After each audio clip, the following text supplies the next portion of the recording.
Hi friends, இன்றைக்கி market பார்த்தோம் அப்படின்னா ஜஸ்ட் ஒரு 26 பாயிண்ட்ஸ் தான் வந்துட்டு அப்பில் முடிஞ்சிருக்கு. ஸோ ஸ்டில் வந்து மார்க்கெட் புல் கண்ட்ரோலில் தான் இருக்குது. ஆனால் என்ன மார்க்கெட்டில் மொமெண்டம் வந்துட்டு இல்லை. நேற்றும் பார்த்தோம்னா ஒரு டோஜி கேண்டில் தான், இன்றைக்கி பார்த்தோம்னாலும் ஒரு டோஜி கேண்டில் தான். ஸோ மார்க்கெட் வந்து ஒரு பெரிய ஈவெண்ட், அதாவது பட்ஜெட் இருக்கிறதுனால வந்துட்டு ஸோ வெயிட் பண்ணுது. ஸோ அது மட்டும் இல்லாமல் இந்த வீக்கில் வந்துட்டு நிறைய ஒரு கார்ப்பரேட் ரிசல்ட்ஸ் வந்துட்டு இருக்கிறதுனால ஃபர்தராக வந்துட்டு கால் சைட் போகலாமா இல்லை புட் சைட் போகலாமா அப்படிங்கிற மாதிரி சொல்லிட்டு வந்துட்டு வெயிட் பண்ணுதுன்னு நினைக்கிறேன். ஸோ ஒன்றும் பிரச்சனை இல்லை. இப்போதைக்கு மார்க்கெட் பார்த்தோம்னா போத் 9 டேஸ் மூவிங் ஆவரேஜுக்கு மேலேயும் சஸ்டெயின் ஆகுது, 21 டேஸ் மூவிங் ஆவரேஜுக்கு மேலேயும் சஸ்டெயின் ஆகுது. இன்றைக்கி பார்த்தோம்னா அப்சல்யூட் ஃப்ளாட் மார்க்கெட்னு தான் சொல்லணும். நிஃப்டியும் சரி, பேங்க் நிஃப்டியும் சரி. அடுத்தது பேங்க் நிஃப்டி பார்த்தோம்னாலும் ஜஸ்ட் வந்து நமக்கு வந்து ஒரு 59 பாயிண்ட்ஸ் கிட்ட டவுனில் தான் முடிஞ்சிருக்கு. ஸோ இன்றைக்கி பார்த்தோன்னா சுத்தமாக 2 இண்டெக்ஸ்லேயுமே வந்துட்டு வாலட்டைலே கிடையாது.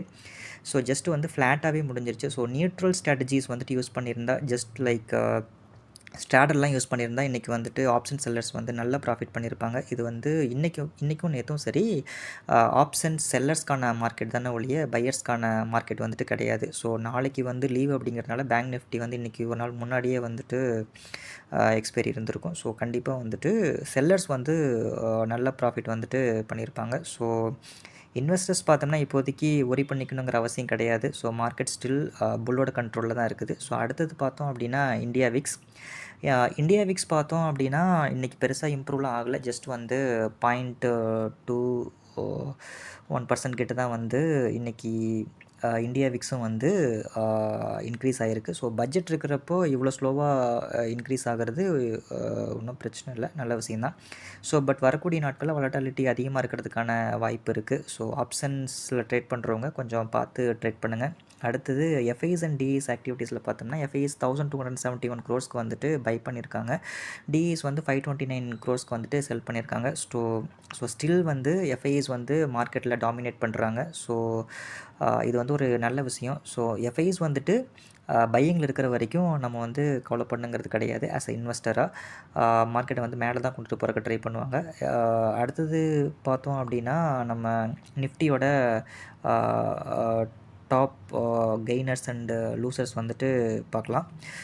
இன்றைக்கி நிஃப்டியில் பார்த்தோம் அப்படின்னா டாப் கெய்னர்ஸ் அப்படின்னா உங்களுக்கு எந்த ஸ்டாக் உங்களுக்கு பார்த்தாங்க அப்படின்னா கோல் இண்டியா வந்து இன்றைக்கி 3% கிட்ட வந்துட்டு ஏறி இருக்குது. BPCL, Hindustan Unilever, Tata consumer, Bharti Airtel, LTIM இதெல்லாம் வந்துட்டு பாசிட்டிவாக முடிஞ்சிருக்கு. ஸோ லூசர்ஸ் பார்த்தோம் அப்படின்னா உங்களுக்கு Shriram finance, Kotak, doctor Reddy, Reliance, NTPC, Hindalco இதெல்லாம் பார்த்தோம்னா அரௌண்ட் 1% கிட்ட வந்து இன்றைக்கி வந்து நெகட்டிவில் முடிஞ்சிருக்கு. ஸோ இன்றைக்கி எப்படி பார்த்தாலும் ஒன்றும் பிரச்சனை இல்லை. இன்றைக்கி அட்வான்ஸ்ட் அண்ட் டிக்ளைன் ரேஷியோ பார்த்தோம் அப்படின்னா இன்றைக்கி மார்க்கெட்டில் அட்வான்ஸ்டு ஸ்டாக்ஸாக பார்த்தோம்னா 1404 ஸ்டாக்ஸ் இன்றைக்கி ஏறி இருக்குது. டிக்ளைன்டு பார்த்தோம்னா 1286 ஸ்டாக் வந்துட்டு இறங்கியிருக்கு. 86 ஸ்டாக் வந்து அன்சேஞ்சாக வந்துட்டு இருந்திருக்கு. So more then 60% of the stocks வந்துட்டு பாசிட்டிவாக தான் முடிஞ்சிருக்கு. ஸோ இதுவும் வந்துட்டு மார்க்கெட்டுக்கு ஒரு நல்ல விஷயந்தான். ஸோ மார்க்கெட்டில் பார்த்தோன்னா ஸ்டில் வந்து புல்லிஷ் மொமெண்டம் வந்து கண்டினியூ ஆகுது. ப்ராடர் மார்க்கெட்டும் பிரெத்தும் வந்து இன்றைக்கி நல்லா தான் வந்துட்டு இருந்திருக்கு. ஸோ இதுவும் வந்துட்டு ஒரு நல்ல விஷயந்தான். ஸோ இது இப்படியே கண்டினியூ ஆகணும். இப்படியே கண்டினியூ ஆச்சுன்னா ரொம்பவே நல்லாயிருக்கும். அடுத்தது பார்த்தோம் அப்படின்னா நமக்கு வந்து இண்டெக்ஸ் வைஸ் வந்து நிஃப்டி எப்படி பெர்ஃபார்ம் பண்ணியிருக்கு அப்படின்னு சொல்லிட்டு பார்ப்போம். FMCG, information technology, telecommunication, automobile, consumer durables இதெல்லாம் பாசிட்டிவாக இருந்திருக்கு. சர்வீசஸ் அண்ட் மெட்டல்ஸ் வந்து நியூட்ரலாக இருந்திருக்கு. Construction, financial services, health care, power and oil கேஸஸ்லாம் வந்துட்டு நெகட்டிவாக இன்றைக்கி முடிஞ்சிருக்கு. ஸோ ஈக்குவல் பவர் தான். அடுத்தது பார்த்தோம் அப்படின்னா குளோபல் மார்க்கெட்ஸ் பார்த்தோம் அப்படின்னாலும் நமக்கு அமெரிக்கன் மார்க்கெட்ஸ் எல்லாமே வந்துட்டு பாசிட்டிவாக தான் இருக்குது. 3 மார்க்கெட்டும் டவ் ஜோன்ஸாக இருக்கட்டும், S&P 500 இருக்கட்டும், நாஸ்டாக்காக இருக்கட்டும், 3மே வந்து பாசிட்டிவாக தான் முடிஞ்சிருக்கு. FTSE, CSE, DAX இதெல்லாம் வந்து நெகட்டிவாக இருக்குது. யூரோப்பியன் மார்க்கெட் இன்றைக்கி நெகட்டிவாக இருக்குது. கிஃப்ட் நிஃப்டி ஃப்ளாட்டாக தான் இருக்குது. ஸோ ஏசியன் மார்க்கெட்ஸ் பார்த்தோம்னா சம் இண்டெக்ஸ் வந்துட்டு பாசிட்டிவாக இருக்குது, சம் இண்டெக்ஸ் வந்துட்டு நெகட்டிவாக இருக்குது. லைக் ஸ்ட்ரெயிட் டைம்ஸு, ஹேங்ஸெங்கு இதெல்லாம் வந்துட்டு நெகட்டிவாக முடிஞ்சிருக்கு. உங்களுக்கு நிக்கை, தைவான் வெயிட்டட் இதெல்லாம் ஓரளவுக்கு பாசிட்டிவாக இருக்குது. ஸோ அடுத்தது பார்த்தோம்னா பிரெண்ட் க்ரூடு இன்றைக்கி நெகட்டிவாக முடிஞ்சிருக்கு, 0.83%. க்ரூட் ஆயில் இதெல்லாம் வந்து 0.11% வந்து நெகட்டிவில் ட்ரேட் ஆகிட்டுருக்கு. கோல்டும் இன்றைக்கி 1.55% வந்து பாசிட்டிவில் இருக்குது. ஸோ அடுத்தது பார்த்தோம் அப்படின்னா உங்களுக்கு கேலண்டர் போயிடலாம், ரிசல்ட் கேலண்டர். ஸோ ரிசல்ட்டு இந்த வாரம் வந்து பார்த்தோன்னா உங்களுக்கு நிறைய ரிசல்ட்ஸ் வந்துட்டு இருக்குது. ஸோ இந்த வாரம் தான் பார்த்தோம்னா ரிலையன்ஸோட ரிசல்ட்டெல்லாம் வருது. ரிலையன்ஸோட ரிசல்ட்டு, எஸ்டிஎஃப்சியோட ரிசல்ட்டு இதெல்லாம் வந்து இந்த வீக்கில் வந்துட்டுருக்கு. பட் அதெல்லாம் ஃப்ரைடே, சாட்டர்டேயில் தான் வருது. ஸோ இந்த வீக் வந்து கொஞ்சம் கேர்ஃபுல்லாகவே வந்துட்டு ட்ரேட் பண்ணுங்கள். நிறையா ஸ்டாக்ஸ் வந்து இன்றைக்கி இந்த வாரத்தில் வந்துட்டு ரிசல்ட் இருக்கிறதுனால மார்க்கெட் வந்து upside and down side momentum வந்துட்டு அதிகமாக கொடுக்கும். ரிசல்ட்டுக்கு தகுந்த மாதிரி மார்க்கெட்டில் வந்து ஃப்ளக்சுவேஷன் இருக்கும். அதெல்லாம் வந்து பார்த்து ட்ரேட் பண்ணுங்கள். ஸோ இது வந்துட்டு ஒரு சில டைம் நல்ல ஆப்பர்ச்சுனிட்டியாகவும் அமையும், சில டைம் வந்து கொஞ்சம் பிரச்சனையாகவும் முடியும். ஸோ அதனால் வந்துட்டு ஸ்ட்ராட்டஜிலாம் பில்ட் பண்ணுறப்ப இதெல்லாம் கொஞ்சம் பார்த்து கேர்ஃபுல்லாக பண்ணுங்கள். ஸோ அடுத்தது பார்த்தோம் அப்படின்னா உங்களுக்கு அடுத்தது பார்த்தோம்னா ஹாலிடே கேலண்டர். ஸோ நாளைக்கு மொஹரம் அப்படிங்கிறதுனால நாளைக்கு மார்க்கெட் லீவு. ஸோ அதுக்கு தகுந்த மாதிரி உங்களோட ட்ரேடிங் ஆக்டிவிட்டீஸை பிளான் பண்ணிக்கோங்க.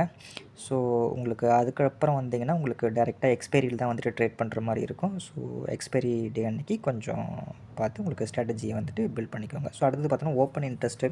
ஓப்பன் இன்ட்ரெஸ்ட் பார்த்தோன்னா இது வந்து ஒரு சிக்னிஃபிகண்ட் ஓப்பன் இன்ட்ரெஸ்ட்லாம் சொல்ல முடியாது. ஏன்னா both call side and put side ரெண்டு பக்கமே வந்துட்டு ஆல்மோஸ்ட் ஒரு ஈக்குவல் ஓப்பன் இன்ட்ரெஸ்ட் தான் இருக்குது. 24,600 கால் சைடு புட் சைடு ரெண்டுமே வந்துட்டு ஈக்குவல் ஓப்பன் இன்ட்ரெஸ்ட் தான் இருக்குது. பட் புட் சைடு வந்துட்டு கொஞ்சம் அதிகமாகவே வந்துட்டுருக்கு. ஸோ ஸ்டில் வந்து மார்க்கெட்டில் புல்லிஷ் மொமெண்டம் வந்துட்டு கண்டினியூ ஆகுது அப்படிங்கிறது தான் இது வந்துட்டு இண்டிகேட் பண்ணுது. பட் நாளைக்கு லீவு அப்படிங்கிறதுனால ஏதாவது ஒரு நெகட்டிவ் நியூஸ் வருது அப்படிங்கிற சுச்சுவேஷனில் மொத்தமாக சென்டிமெண்ட்டையே சேஞ்ச் பண்ணி விட்டுரும். ஸோ அதெல்லாம் கொஞ்சம் பார்த்து கேர்ஃபுல்லாக ட்ரேட் பண்ணுங்கள். ஸோ அப்போ தான் ஓரளவுக்கு வந்து மார்க்கெட்டில் நம்ம சர்வை பண்ண முடியும். ஸோ அடுத்தது பார்த்தோம் அப்படின்னா உங்களுக்கு அடுத்தது நம்ம நிஃப்டியோட ஸ்டாக்ஸ் வந்து எப்படி இன்றைக்கி பர்ஃபார்ம் பண்ணியிருக்கு அப்படிங்கிறத வந்துட்டு பார்க்கலாம். இன்றைக்கி நிஃப்டியில் பார்த்தோம் அப்படின்னா ஸ்டாக்ஸ் வந்து ஈக்குவல் ஸ்ட்ரென்த்தில் தான் வந்துட்டு இருந்திருக்கு. நிஃப்டிலையும் சரி, மிட் கேப் நிஃப்டிலையும் சரி. இப்போது நிஃப்டியில் பார்த்தோம்னா எந்த அளவுக்கு வந்து எவ்வளோ ஸ்டாக்ஸ் வந்து பாசிட்டிவாக இருந்ததோ அதே அளவுக்கான ஸ்டாக்ஸ் வந்துட்டு நெகட்டிவாகவும் இருந்திருக்கு. சில ஸ்டாக்ஸ் வந்துட்டு நியூட்ரலாகவும் இருந்திருக்கு. ஸோ அதனால தான் இன்றைக்கி வந்துட்டு பெருசாக நிஃப்டியில் வந்துட்டு மூமெண்ட் இல்லை. ஸோ ரொம்ப ஃப்ளாட்டாகவே வந்து முடிஞ்சிருக்கு நிஃப்டியும் சரி, பேங்க் நிஃப்டியும் சரி. ஸோ இது வந்து நல்ல விஷயந்தான். மார்க்கெட் வந்து தொடர்ந்து ஏறிக்கிட்டே இருந்தாலும் நல்லா இருக்காது. ஆல்மோஸ்ட் நல்லாவே ஏறிடுச்சு. இந்த இடத்துல வந்து ஒரு கன்சாலிடேஷன் மோடுக்கு வந்துட்டு போகுதுன்னு வைங்களேன். ஸோ இது ரொம்பவுமே வந்துட்டு வரவேற்கத்தக்க விஷயந்தான். ஸோ நாளைக்கு பார்த்தோம் அப்படின்னா நம்ம நிஃப்டியோட சார்ட்ஸு, பேங்க் நிஃப்டியோட சார்ட்ஸ்லாம் நம்ம டீட்டெயில்டாக நம்ம வந்துட்டு பார்க்கலாம். ஏன்னா நாளைக்கு வந்து மார்க்கெட் வந்து லீவ் அப்படிங்கிறதுனால இன்றைக்கி நம்ம அதை பற்றி டிஸ்கஸ் பண்ணுறதுல பெருசாக பிரயோஜனம் இல்லை. ஸோ நாளைக்கு நம்ம வந்து டீட்டெயில்டாக நம்ம பார்த்தோம்னா நாளான்னைக்கு நமக்கு ட்ரேட் பண்ணுறதுக்கு ரொம்ப வசதியாக இருக்கும். ஸோ அதனால தான் இன்றைக்கி வந்து டீட்டெயில்டு சார்ட் வந்துட்டு பார்க்கல. ஸோ எல்லாத்துக்கும் இந்த வீடியோ ரொம்ப பிடிச்சிருக்குன்னு நினைக்கிறேன். Thank you so much.